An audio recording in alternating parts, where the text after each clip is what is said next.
Hey guys, welcome back to Tampa Bay Cop Talk, here with another edition of Origin Stories. Today on the episode, we have Adam with us here today. How you doing, Adam? What's up, buddies? I love that beard. So Adam, tell us where are you from, Adam? What's going on? Tell me some details.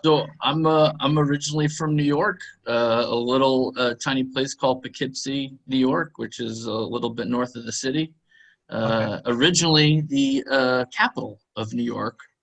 Oh, Yeah, I'm gonna lesson, give you a kid. little thing. Before there was Albany, there was Poughkeepsie. Oh Poughkeepsie was shit, the capital of New York. dude, I didn't know that. Hey, and also speaking of capitals in America, although this is only the third episode of Origin Stories, you are our first American on the show. Congratulations, man. America. America, God bless. Hell yeah, man. I'm telling you what right now, America. Awesome, man. So yeah, let's get started.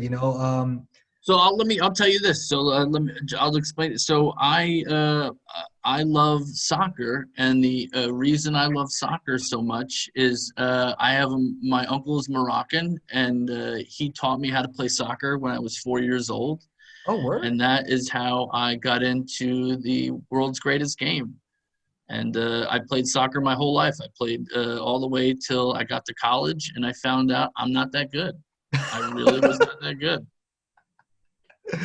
Oh yeah. What positions did you play and so on? A striker, like a man. I played Oh, like striker a like a man, man. like Yeah. American man. Yeah, I scored goals. You know what I mean? Left foot, right foot, header, everything. Both. I'm a lefty, but I kick with both feet. So, Awesome, man. I can barely yeah. I can't do anything with the other leg. Nothing, nothing at all. Awesome, I'm man. sorry. So tell me, how did why the Reds, why Liverpool, tell me the journey.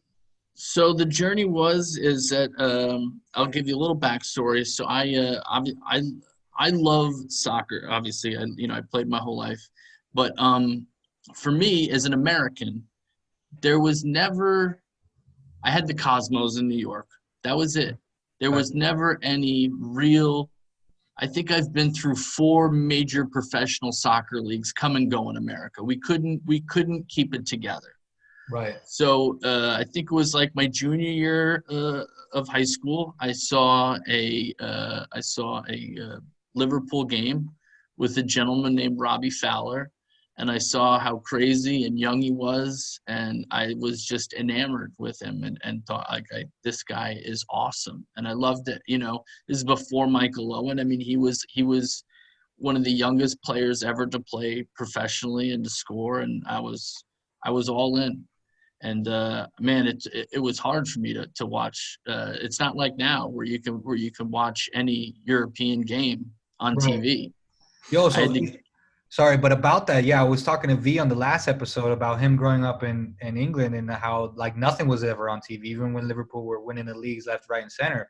So obviously Robbie Fowler, we're talking the '90s, right? So yeah. how did you watch the games? Did you get like a bootleg stream from like DirecTV or what? No, so I had to get an illegal cable box, Yeah, that's what I meant to say. Yes, a yeah. scrambler. They were Okay. called scramblers back then. They were probably about this big. You had to punch in analog codes with four different buttons, Uh-huh. and that's how I was able to watch. It was not to be dirty, but there was only two things you could watch on those: porn and soccer. That was. That's hilarious because my grandfather had the same fucking box, like the same thing. Sorry, pardon my French, but he had the same situation. And yeah, I remember my first football match, being through that. Yeah, that's hilarious, man. We have something in common. So yeah, so you did that, but you were in high school, right? So your parents were all like, yeah, let's get the box. And how'd that work? No, they didn't know about the box. Or how'd you get the box? You traded candy? You kid in high school, you know. That's awesome. Listen, we're from New York. We know how to get it done. Listen, I got it. I had to go to New York City to get my fake ID on Canal Street, where Oh, they word? actually had photo booths. These kids did it today. They don't know that you had to actually take your film and get it developed. So there was photo booths all over New York City, so you could get anything in the city. So we got our fake IDs and our illegal cable boxes. That's awesome. All right. So you watch your first game. How describe that first game though? You didn't have the boxed in, did you? Or No, I don't even know where I actually saw it. I just remember seeing Robbie Fowler, and I was just like, that's it it, was done. amazing. So we're in high school, right? At this time, still. Yeah, junior year of high school. Okay, so then how does it really start?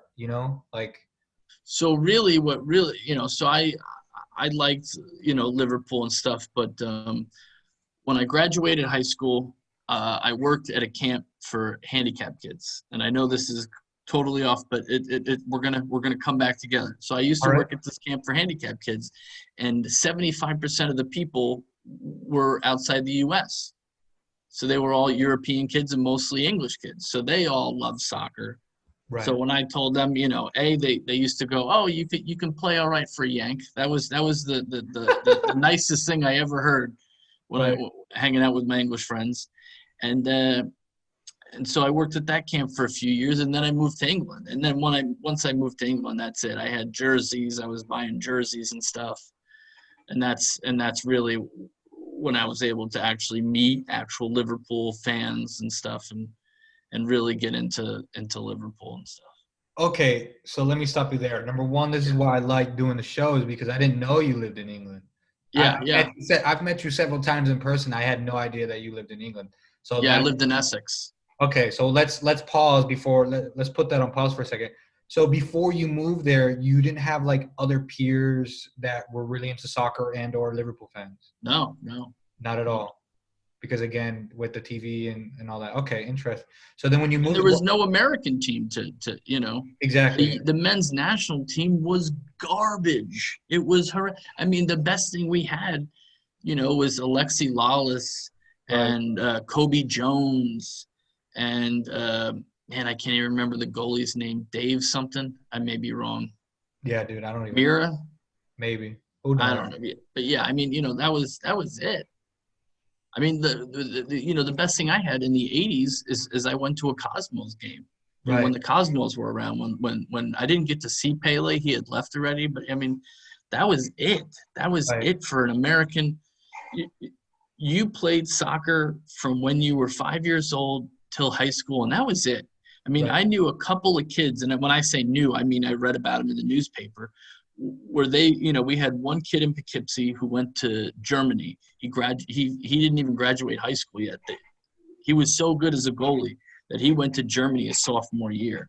I mean, Oh you wow. didn't stay in America. If you were good at all in soccer, you left the country Right. Right. because there was there And was that's there was nothing going on. and that's still true today in a lot of respects. I mean, we have a lot of like the young men's national team talent over in Germany right now. There's what's his Because you name? want them Reina. to progress, man. You Yeah, of want course. them Yeah, you yeah. want them to have a high skill that they play against all the time.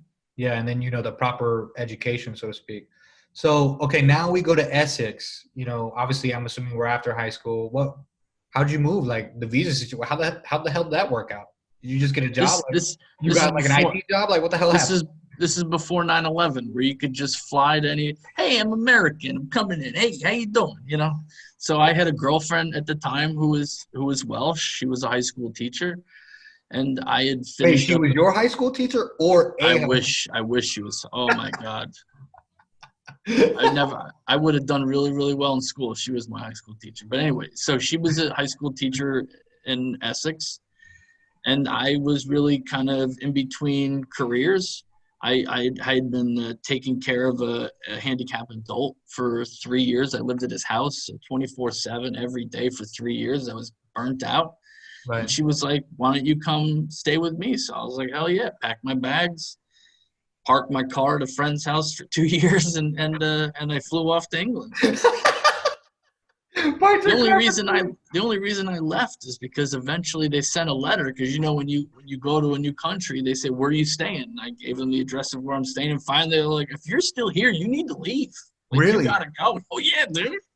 So they gave you like, yo, you overstayed your visa. How You have long? Wait, you have that letter was 60 2 years. days, 60 days to leave the country.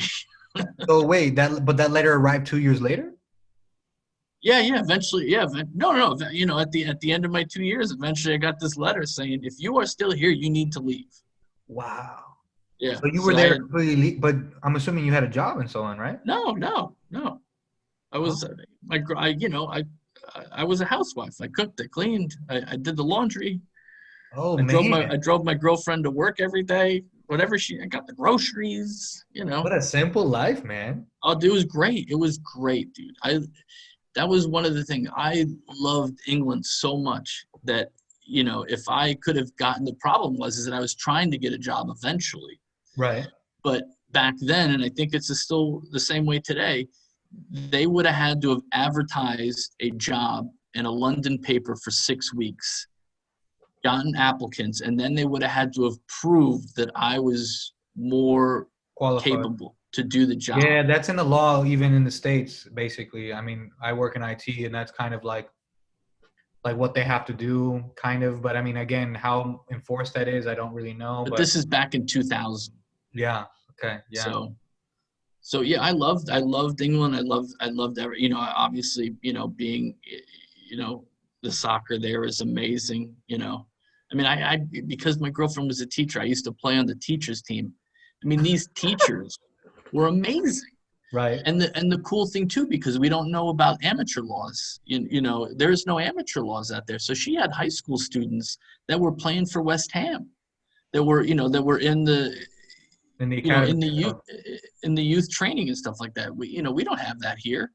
Right. That was one thing they couldn't understand, was like, why? And that's, I think, another part that really hinders American sports, is that, you know, you have to go to college. Yeah, this To college model's a bit weird. yeah. And I don't know if it's because of money, because obviously college sports in America are really big. I mean, nowhere else in the world are college sports as big as they are in the States. Like I for mean, example, my wife is Polish and she doesn't understand the concept of college basketball and college football. She's like, "Say what now? People care about a school? What the hell? What does that even mean?" it's all about the money. Yeah, bro, like the TV and all that stuff. Yeah. Well, the one thing too, and I mean, not to get off topic as far as sports, but I mean, that's one of the things with football, is because professional football didn't pay anything, and you got a lot more notoriety if you played for college football, and you got an education. That's fair enough. Yeah, good point.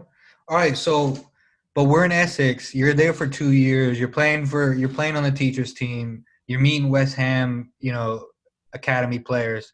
But how is the Liverpool support? How's that grown even more? You said that you were a fan before you moved to Essex, but like how was that quote unquote like reinforced, solidified while being in Essex? Was it just as simple as watching it on TV, or Just going to the pub, watching the games. okay, You know, it gave me you know, something to hold on to. I mean, you know, for me being from New York, I'm a Met fan, I'm a Giant fan, I'm a Knick fan, I'm an Islander fan, but I'm not from England. I don't have a hometown. So I just felt, from watching Robbie Fowler and following him, and you know, just absorbing any information that I could get in the States before, you know, the internet was what the internet is now. right? You know, once I got that, I held on to it. I had friends that were living in England, you know, before I moved there. I was having them send me jerseys, send me this, send me magazines, because I need to consume. I want to consume, Right. you know. So so when I was over there, I just consumed, man. I didn't get to go to any games because, again, I didn't have a job, but I mean, I went to the pubs, I went and saw friends, and we watched, you know, I can't remember the show on Saturday nights. Man. Match of the day? Match of the day, yeah. I mean, listen, my girlfriend's sister got married, and the groomsmen and everybody, we all left the wedding in the middle of the reception to go into somebody's room to watch Match of the Day. Are you You know, serious? at 10 o'clock or 9 o'clock at night, and then we went back into the wedding and started drinking again. But they were like, "Where is everybody?" And they all knew, oh, they're going to watch Match of the Day. They want to see the scores and all. And Yeah. this is before TiVo? Y'all bitches couldn't TiVo this Oh shit? no, what? What? Well, No. for you kids out there who don't know TiVo that was the original like the first like cable provider that allowed you to record TV shows and whatnot. Okay. So Sky Sports. Right. So Sky Sports. So Sky is actually I don't know if it is now, but it was a cable company. Right. That's how they were able to get it. So lots of times, if we went to the pub, somebody would take their, you know, like the DirecTV cards. Right. They had the cards over there. So that somebody would take the card out of their cable box, go to the pub, put it in the pub's cable box. So whoever had Sky Sport, the Sky Sports package, that's the guy that came to the pub and put his card into the cable box so we could all watch. Really, that's Because how it worked. yeah, because in England, the only game that was broadcast on the BBC was the England games. That was it. Those were the only games that people could watch for free on the BBC, was the actual England national team. That was it. You did not Right. watch club games. Right. That's why clubs are so well supported there. I mean, forever, is because you had to go to the game to watch it, or you listened to it on the radio. Those were the ways you saw it back in the 80s and stuff, and 90s, early 90s. And then once cable companies came, and then they started, the Sky Sports, then you had to get, special TV packages to watch the games. And then so you pay extra £20 a month or something like that. Yeah. Yeah, that's exactly what V was telling me. And as us Americans, like when he was telling me this shit, I like lost my mind. I thought, like, what? Because, I said to him, and I'll say it again, that, jokingly, that if America does something right, it's putting national TV or national sports on national TV for free, right? And but see, the right? difference is that we have a free market for television, right? So each regional, the regional Fox, the New York Fox guy, he bought the Yankees or he bought the Mets, and then the LA Fox, and the NBCs. So all these different regional cable, private cable companies, they all bought the rights to these sports, in the early days. But in England, it was the BBC. It only had 3 channels until the late 80s, once cable came. Right. And then they had ITV and all this different stuff. No, but yeah, speaking about TV, before we go further in England, like what do you think what's going on with us right now? We met together last week when we watched Chelsea, and first time I've seen you in a while. It's been in summer, COVID, and what do you know? Games on Peacock Premium, and just tell the listeners how that experience was like. And how that kind of relates to what we're talking about here. What are your thoughts? Well, I mean, we weren't able to listen to the sound, which was a little bit of a bummer, but it's pretty amazing for me growing up that, now, yeah, I can go to a website and watch, I pay $4 a month and I can watch all the games. Maybe not all of them, but, majority of all the games. But you don't think that that's bad in terms of, because like last season it was on NBCSN, right? And, and obviously we could hear the sound, and it could be on all TVs, and it could all be synced, and we didn't have to worry about time delays and so on. Yeah, this year, I think because of COVID and stuff, so many sports, they're all now all together. Everybody's been delayed, and now everybody wants to. NBA wants to play. The NFL wants to play.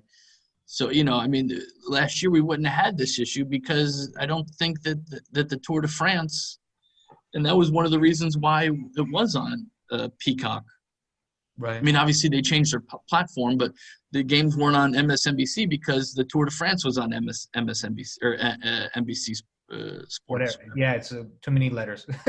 Yeah. So, so I think that's one of the reasons why we weren't able to watch, and and that's why this year is just so crazy. So you don't think it's a general trend that everybody wants their money? Yeah, of course it's about money, but so that doesn't worry you because I guess you lived in England, so you're almost kind of used to this kind of idea of having a paywall and having the games. Because for me, I'm livid, bro. I'm pissed. I know it's only $5, but I'm just like, what the hell, man?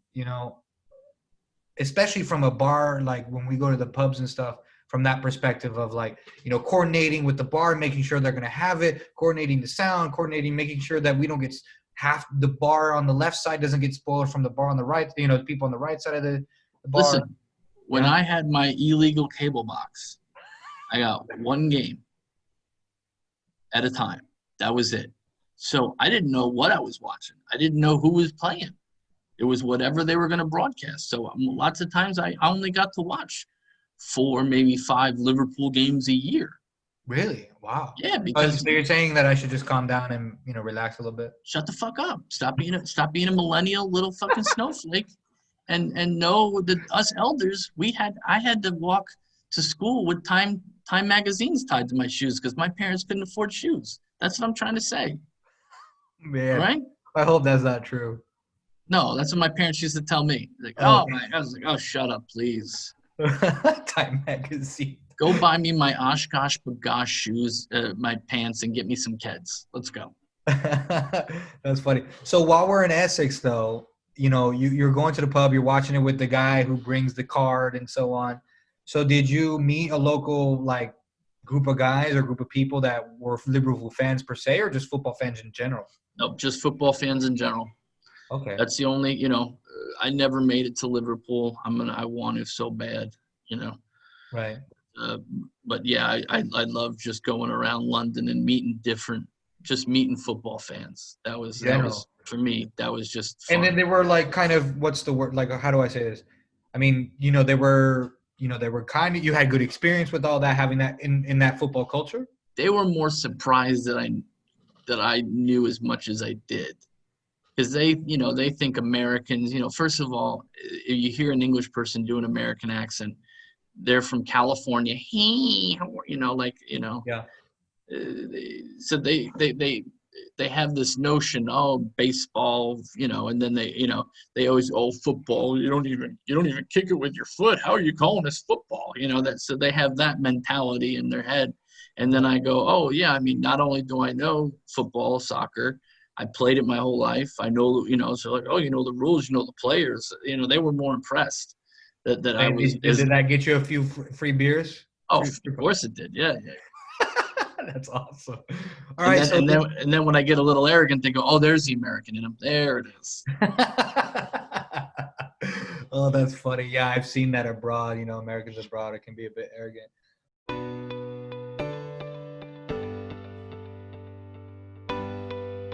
My first trip to Anfield was in 2004. It was someone that I was in a relationship with had some very strong ties. Their family had some very strong ties to Liverpool. So I was invited to go to Anfield for the first time. It was actually a Liverpool Man U game. I sat at the Wow, I sat at the Anfield Road end, opposite the sign with the scores on it. So pretty close to the Kop. I still remember seeing Anfield for the first time, and I started shaking because I'm now in my late 20s, and this is the first time I'm actually seeing the ground live. Yeah, I mean, no more radio. It's no more radio. Real life 4K. Yeah, like 3D. Yeah. The first time I heard "You Never Walk Alone," I will never forget that moment. Like just walking like down the Anfield Road, seeing the club, seeing the Shankly statue. Seeing the Hillsborough Memorial wasn't even really it's not the Hillsborough Memorial it is today. Like it was a makeshift one. Right. So seeing, being at Anfield is a lot more special than our result. We lost 2-1 that day, which was disappointing. But I got to see Anfield for the first time.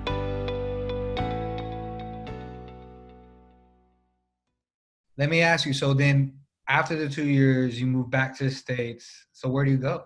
Is that when you moved to Tampa, or? No. I lived in Long Island. I just moved to Tampa 5 years ago. I lived, so when I came back to the States, I was just in the middle of 2000. Okay. And then I moved to Long Island and started working for my dad's company. But I still had, a bunch of English friends that lived here. A lot of Spurs fans, Newcastle fans, Arsenal fans. Oh, just saying. Don't like Arsenal fans? What? No. If he was here, Okay. My one buddy, we always joke. Anytime it's Robbie Fowler's birthday, I send him a video. I say, "Oh, it's Robbie Fowler's birthday," and he always sends me back, and he always said this to me: Robbie Fowler is shit. You know. I love that impression. That was fantastic. Yeah. I loved it. But Yeah. so again, so So when you no, go on. Sorry. no, so yeah, so I lived in Long Island, and I never, for me, I always loved Liverpool. I always, any place I ever went, I, I, I always, any time I could go see games and stuff, I would go to, I was going to bars, you know, when they opened at 11, because nobody opened at 7 for not like here, to go to an early game. Right. So I was always, like the first guy when they opened up the bar, wherever I lived. They go, oh no, Adam's here to, to watch soccer. And I just sit there and watch the games while the bartenders, set up for the day. And, lots of times if I went to a sports bar on a Sunday to watch the game, lots of times they would put me in the corner because everybody's getting ready for their NFL, so everybody's here, where's the Giant game? Where's the Falcons game? So they'd put me in the corner and I'd hang out and talk to the bartenders and watch my soccer. I mean, I've done that for 10, 15 years. Anywhere I lived, I always found a place to go watch soccer. So for me, when I left Connecticut 5 years ago, a friend of mine who's an Arsenal fan, he started up the New Haven Gunners club. And he always told me, he goes, Adam, I'm telling you right now, when you go to Florida, look and you will find a club. I guarantee it. And when I came down here, I went on Facebook and I just put in Liverpool, Tampa Bay. And it came up, and I was like, wow, that's when it really opened my eyes. There was more people like me. I'm not an oddity, so. So that's your first kind of, let's say dip into this kind of fan group then. Yes. Yeah. Because listen, I'm an older gentleman, Right. You can see the gray in my beard, Dude, I love it though. I'm in my mid 40s, so. Right. So this was the first time I was able to find, you'd find another guy, you wear your Liverpool shirt out and somebody point at you and give you a thumbs up, and, but when I moved down, like I am passionate, because when I moved down here and I knew of this club, I felt like I had to tell everybody. Anytime, my wife hated it. She hated it, because anytime we'd be out somewhere, it's bad enough I have ADHD and I'm all over the place. But then I saw a guy, oh, he's got a Liverpool. I'd interrupt their dinner. I'd be like, hey, listen, I don't mean to bother you. I know you got a shrimp in your mouth and you're talking to your wife, and this is probably a date night, and, you don't have many of these. But let me tell you about, Liverpool, Tampa Bay. And let me tell you, you can come hang out with us and watch the games. And people loved it. Really, everybody was, oh, really? I didn't know about that. Yeah, man, you got to come out. I was so excited. It was a new toy for me to have this, to have all these, to have all you guys. These past 4 or 5 months have been hell for me, because I miss the camaraderie. I miss all my friends. You guys are my friends, my family. I really truly believe that, and I love it. So that's been really hard for me, is not seeing everybody. But yeah, man, it was like a new toy for me. I had to tell everybody about it. So. Yeah, man, I've tried to do the same thing with like family members that are not into soccer. And I'm like, dude, but bro, like the Buccaneers suck, man. Just come on over. When my dad came to visit, I think it was probably more than a year and a half ago. Right. I said, oh, Dad, we got a game tomorrow. You want to come with me? And he goes, yeah, sure. What, I was like, I'll come pick you up. He goes, what time? I go, well, I mean, I probably got to get you around 6:30 in the morning. Yeah. We got to be at the bar at 7. We're going to a bar at 7 o'clock in the morning. Hell yeah, man. So we got to the bar, and I know Dave was there and stuff. And right. I sit down, and the funny thing is, I'm a grown man. My father doesn't know my routines when I go to the bar. Oh yeah. So I sit down and they go, Adam, you want your IPA and a whiskey? I'm like, my dad goes, I don't care. Go ahead. I'm like, yeah, give me the IPA and a whiskey. Let's go. Let's get this going. To this day, we've watched many games together. I still don't know how you do that. Like the I've IPA been doing and this. The whiskey, it's like you're chasing your whiskey with your beer. I love it. It's like a college mentality. But that is the thing for me, that when I had the Scrambler cable box, and, not when I was in high school, but I had that cable box for like 7 years.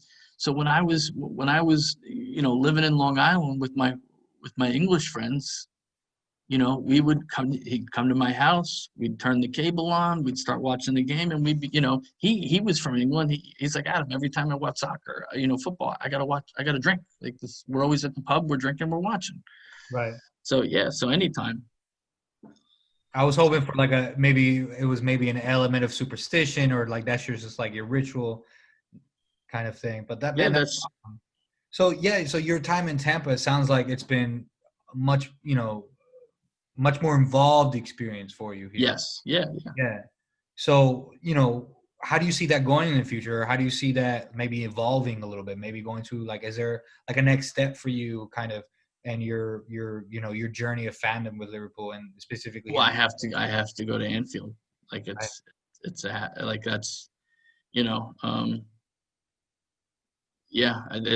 my next thing. I've seen, I got to see them win the league. That was embarrassing for my family, watching a grown man cry, watching sports, but that was it. That was, you get that feeling. Listen, it's not only Liverpool, but it's also the game itself. It is the beautiful game. The game is the biggest game in the world. And it's hard. And for me, as an American, I feel like I get it even more because it's so hard to get Americans to watch a soccer game and they go, no scoring, this is ridiculous. I get it. You got football, you need 3-point conversions and blah, blah, like they need scoring, they need point, they need their attention grabbed. But when if you can sit and watch a soccer game and be able to enjoy the passing, not even having a 1-1 game or a 1-0 game and still get the same enjoyment. Listen, granted, I love watching the 7-2 win today. That was nice. I like watching a lot of goals, but I don't need them. You don't need them. Right. It's not about the scoring. It's about watching the beauty of the game and watch how it's just fluidity and motion. It's just amazing to watch it, And there's a lot of great documentaries to watch, how they used to play back in the day and regionally how it's played, how they play in South America, how they play in Asia, how they play in Europe, the different styles. Right. Some are, a prettier way to watch. Some, like they always say, the English game is a lot rougher than maybe, in South America or in France and Italy and stuff. But I love football, soccer so much. So I enjoy everything about it. So I don't know. Again, I get off topic sometimes, but it's fine, man. But yeah, so your thoughts about Anfield? I mean, obviously, I hate to say it probably will not happen this season. No. So, but what would be? Let's just fantasize for a second. Because I'm sure you've thought about going to Anfield. What would be your kind of ideal moment? I mean, I asked the last guest the same kind of, or VJ the same question, our first guest, because for me I was lucky enough to go to Anfield a few years ago, and before going, you imagine like the month you buy the ticket, up like days, hours before you get there, you imagine everything about it. So I'm just like, I'm sure you've thought about it, right? So. Well, I mean, first of all, I'm going to need probably a roll of paper towels. I would say a box of Kleenex, but I need. No, you need the high quality stuff for sure. Oh yeah, I need a lot of absorbing for the emotion because it's, because soccer, I've played soccer my whole life. It's the one sport where I feel, and Ruby plays soccer. Don't you play soccer? Yeah, right? Hi, Ruby. Who's Daddy's favorite team? You get out of here. Who's Daddy's favorite team? Liverpool. That's right. Right. There you go. She knows. The daughter knows. Of course. Awesome. I mean, I would be nervous. It would be, like I was playing. I would just dream about just being in the stadium. Just first of all, walking to the stadium. And the chants and the camaraderie, we don't have that in the States. The only thing we have in the States is tailgating. I mean, that's really that's the closest. That's the only thing.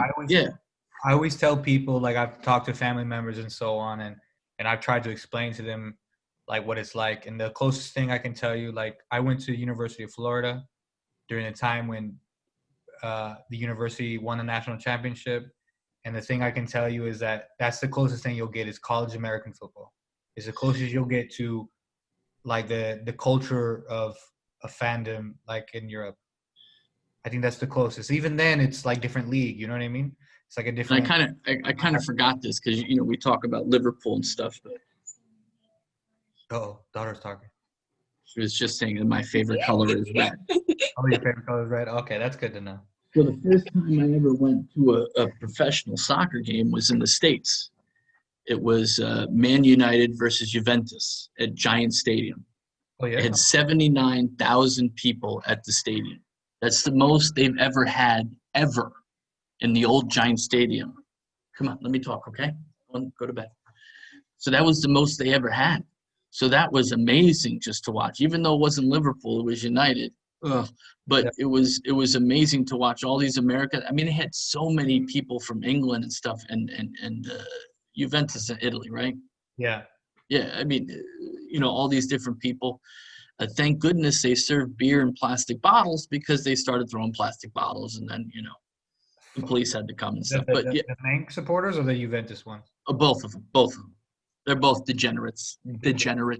So. Horrible people. So that was one of my first, experiences with European soccer. And then because, like I think I said, when I lived in Essex, I couldn't afford to go to a game. I couldn't go. It was 80 pounds a ticket. I couldn't.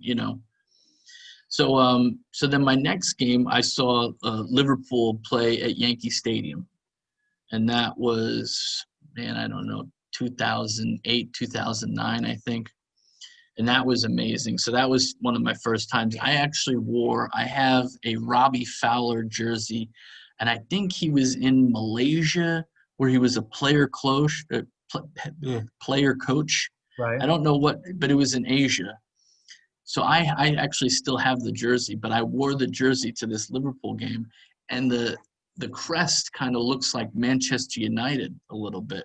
Right. And it's a red shirt. And so people are like, how dare you wear that? I'm like, it's a Fowler jersey. And one guy actually came up to me and goes, Robbie Fowler's here. And if he saw that, he'd lose his mind. Because it was, I waited 6 months. And that wasn't 6 months. It was probably like 3 months to get this jersey. I bought it online. And it came from Asia, to get that. So that was one of my... Sorry, but this Liverpool journey, I mean, as much as it's a love for Liverpool, it's also like, like a high school little boy's dream of loving this one player as well. It's just. Oh, yeah.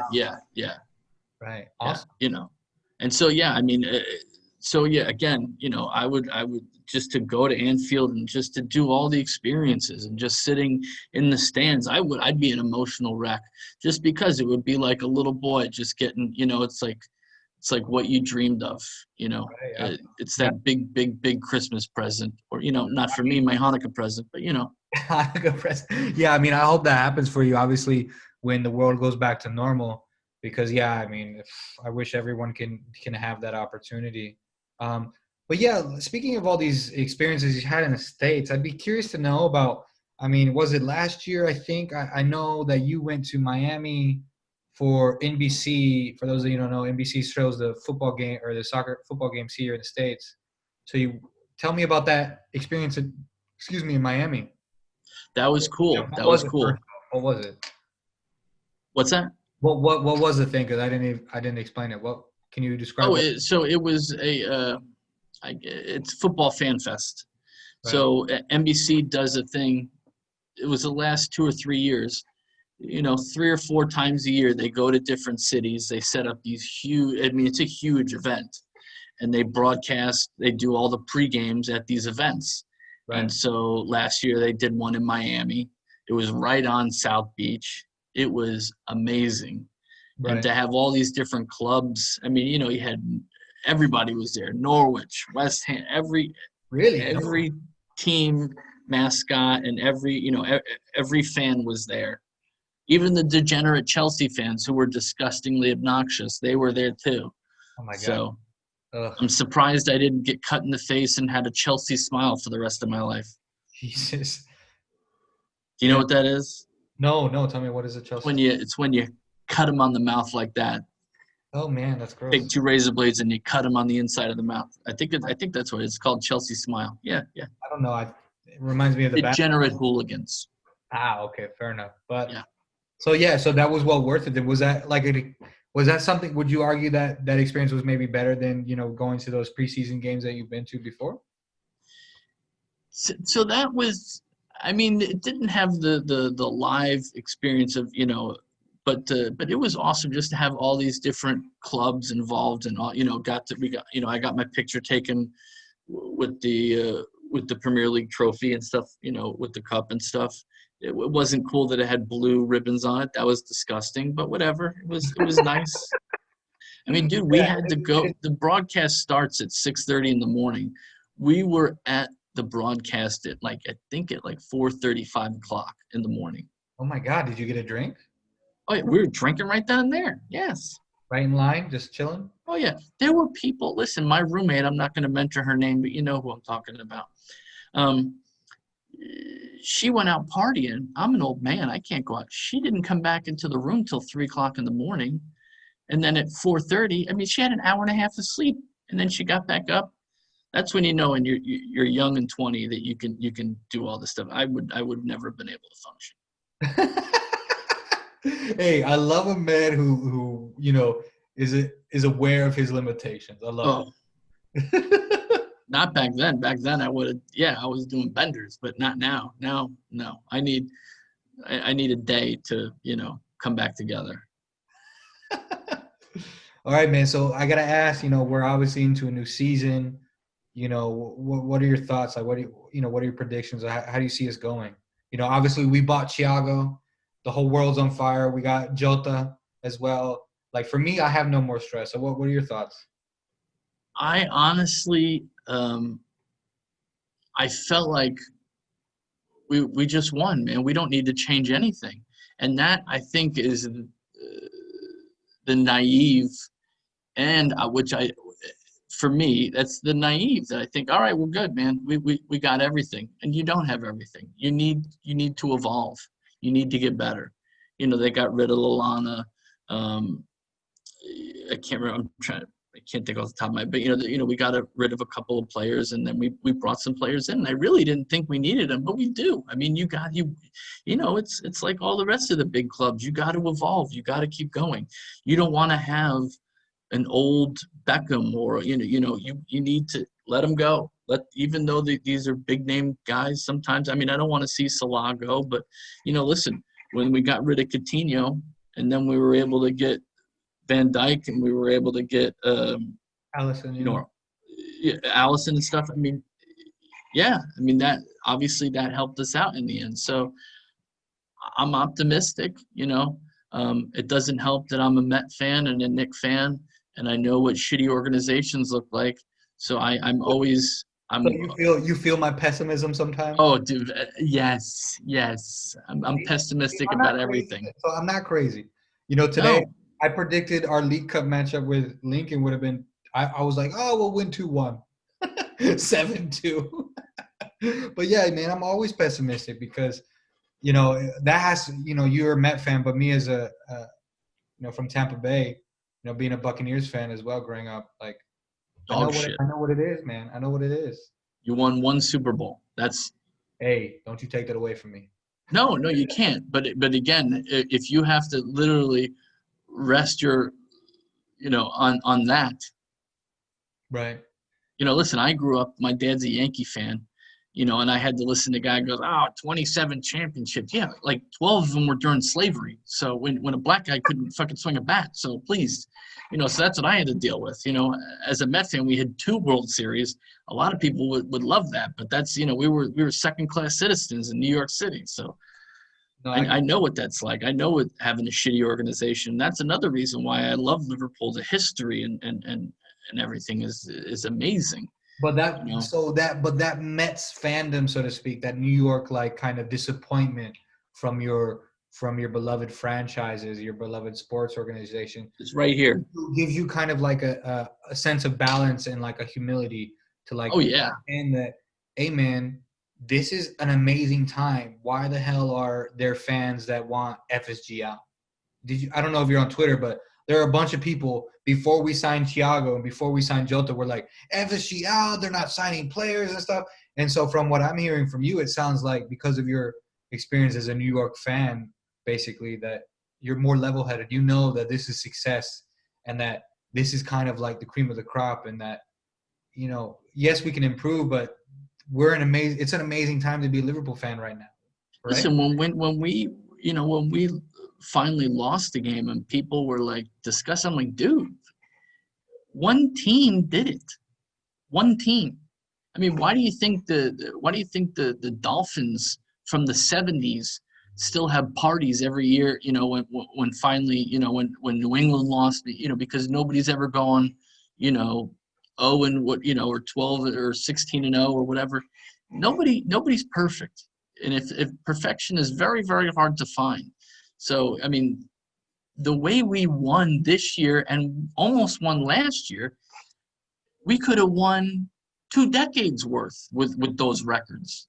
Right. Yeah. That's how good they were.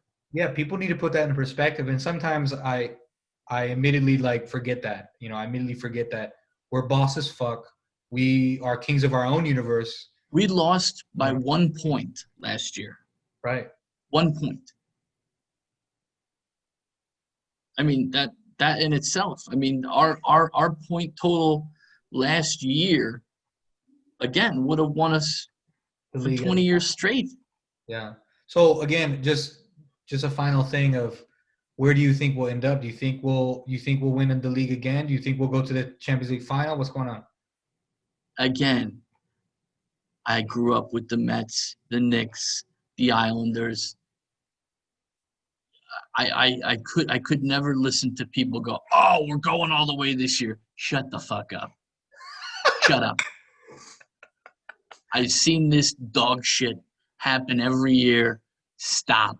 Even when the Mets were winning and I was like, oh, no, they're like, oh, we're doing it. Oh, we'll figure out a way to fuck it up. 7 games before the end of the season, fucking. So you're a 1 game at a time guy. That's it. Just slow and steady. Just let's just watch it, enjoy it, and let's not get crazy. Let's not get crazy. I mean, that is a piece of wisdom, Adam, and I appreciate that because, I mean, hell, I get all kinds of stressed out. You see me in the pub, I'm like, oh my God. Listen. I go crazy. I get stressed. I lose my shit sometimes, but at the end of the day, I think a kid really helps. A kid is very, very sobering. I have a child that is very, very sobering. Right. So yeah, you just, you know, everything's fine. We'll be good. We'll be fine. We're boss. We have Jurgen Klopp. We'll be fine. All right. Well, yeah. So we'll be fine. Yeah. We'll be fine. I mean, and I'm not gonna. We'll wrap this up, but I mean, Klopp. I mean, he's amazing. Amazing. The way he treats our players and the way he is, it's amazing. He's not Mourinho. I love the way he hugs them. It's like because I'm a father now. It's that I love the nurturing that he treats these kids. These are kids. Let's not ever forget about this.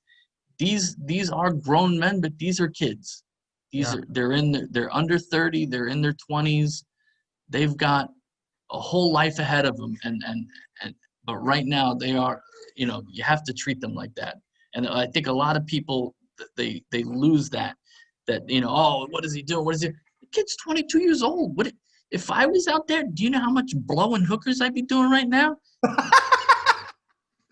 Yeah. People forget that these footballers that finely tuned athletes. These aren't the 1980 soccer players. These are amazing, finely tuned machines. Yes, but people forget that they're also human. Yes. So they're on astronomical wages, getting paid stupid amounts of money. That they're also human too, and I think that Klopp understands that, and that you're absolutely right. I mean, hell, every time he hugs somebody, I'm like, hey, what about me, coach? where when he ran out and hugged Allison, right? I know people were disgusted about that, but I felt, and I'm a little biased because I'm a Liverpool fan, but I felt that was a very pure moment. And he knew, and he said he would never do it again. But at that moment, it was just the moment itself, and I loved it. I thought it was beautiful. Yeah, that you're talking about the Running out on the field. Origi's winner against Yeah. Everton. Yeah. Yeah. I remember going to work that week, bro, and I had the next day or whatever, I had the goal on repeat with the Titanic music, and I was just walking around the office with my hands up. My wife said to me, goes, I've seen it 17 times. Enough already. Yeah. Nah, she'll be all right. She'll be all right. Yeah, I do. It's like, leave the room. I want to be with myself for a couple of minutes. All right, Adam. So thanks so much for taking the time to be with us. Thank you, buddy. Thank you guys for listening. It's been Origin Stories with Adam. Up the fucking Reds. Let's go. We're bosses. Everyone calm down. We'll be fine. Up the Reds. Peace!